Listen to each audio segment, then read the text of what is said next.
Weatherside first warning weather. Oh, take a look at this. This is a nice way to start off your morning, and that's exactly what our own Maggie Vespa did this morning. This is out from Sabino Canyon Falls, and now that's the way we like to see the water running. Just nice, smooth, tranquil. Not that stuff we've been seeing in Colorado and New Mexico lately. And looks like if you like this kind of stuff, you're going to have a chance to get out there even more over the next couple of days.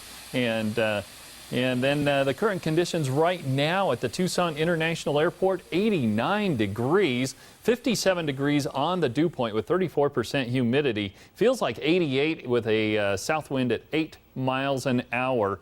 And we had just enough moisture enter into our atmosphere a little bit earlier this evening that we actually kicked off a couple of thunderstorms to the southwest of Green Valley. But everything's starting to calm down now.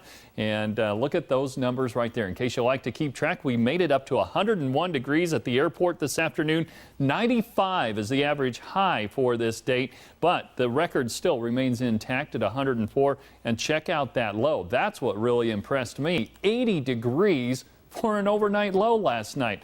We're not going to get much cooler than that tonight. Take a look at these high temperatures across the region today. 92 in Safford, 73 in Show Low. But look at the other side of the spectrum there. 107 in Gila Bend. More of that is to come. Temperatures right now across the area, generally 70s and 80s, still hanging on to some 90s there in the typical hot spots of Phoenix, Casa Grande, and Gila Bend. On the radar right now, clear to the west. As we take a look to the east, we did see a couple of thunder showers earlier this evening, but that is all pushing off into New Mexico and falling apart pretty rapidly as it does. Now, we still have the flood advisory.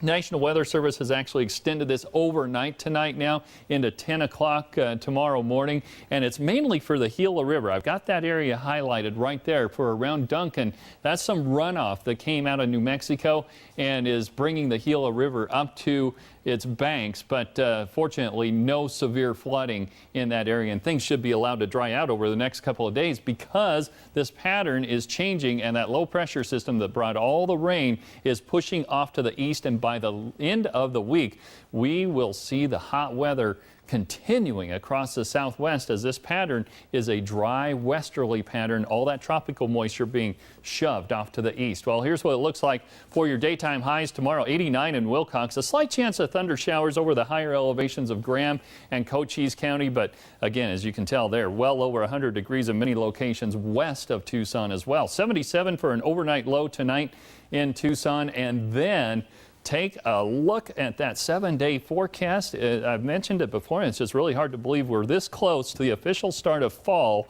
and we're showing a 7-day forecast that has triple digits in there, even into the weekend. Boy, oh boy.